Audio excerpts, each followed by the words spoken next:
प्रेमानंद जी महाराज हैं मथुरा जी कि, तो उन्होंने किसी भक्त से या फिर किसी के पूछने पे प्रश्न का जवाब देते हुए कहा था कि शादियां क्यों नहीं टिक रही हैं। उन्होंने कहा कि अगर हम अलग अलग लोगों से, चाहे वो लड़का हो या लड़की हो, अलग अलग लोगों के शारीरिक संबंधों या फिर उनसे संबंधों में रहते हैं, तो फिर हम किसी एक के पास हमारा टिकना या हम एक से संतुष्ट होना बड़ा मुश्किल हो जाता है। उसके ऊपर लोगों ने बहुत सारी टिप्पणियाँ की, बहुत सारी लड़कियां उनके समर्थन में आई, बहुत सारी लड़कियां उनके विरोध में आई, बहुत सारे लोग उनके विरोध में आए।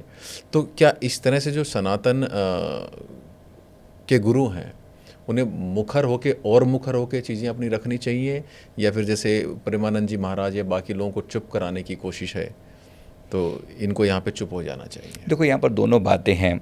अगर मैं उनका पर्सपेक्टिव देखूँ तो डेफिनेटली एक बात को कहने का एक वे होता है, शायद उनको पता भी था या नहीं पता था। देखो, पहली बात जान लीजिए कि एक बहुत महान हस्ती हैं वो, कोई छोटी मोटी हस्ती नहीं है। Is a great great great soul. ऐसी हस्तियां बहुत कम पैदा होती हैं। मैंने अपने पास लाइफ रिग्रेशन में किसी व्यक्ति को, जो उनका शिष्य था, मेरे पास आए थे और मैंने उनके पास में जब उनको मैं लेके गया हूँ तो उन्होंने स्वयं गोलोक धाम में भगवान श्री कृष्ण की ऊर्जा को उनके भीतर देखा।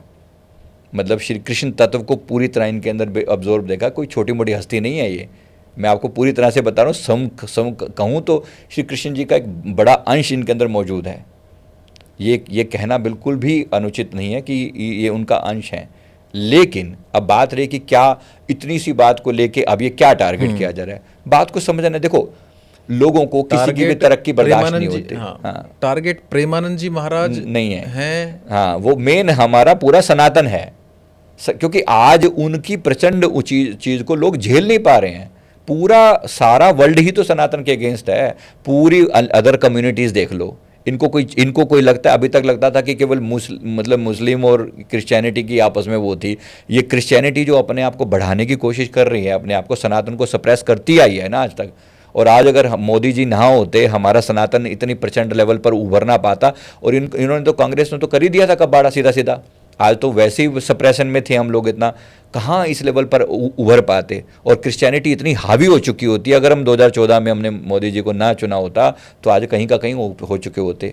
तो वो भी एक बात है। दूसरी बात है कि अब जब इनको सनातन उभरता हुआ दिख रहा है तो बड़ी लोगों की आग लग रही होगी, बहुत आग लग रही होगी, जरूर होगी। तो कहीं ना कहीं विरोध तो देखो कहीं ना कहीं किसी रूप में आता है। तो सनातन गुरुओं और सनातन के मानने वालों का भविष्य कैसा देखते हैं अभी? मतलब हाँ, ये देखो संघर्ष तो सबको झेलना पड़ेगा।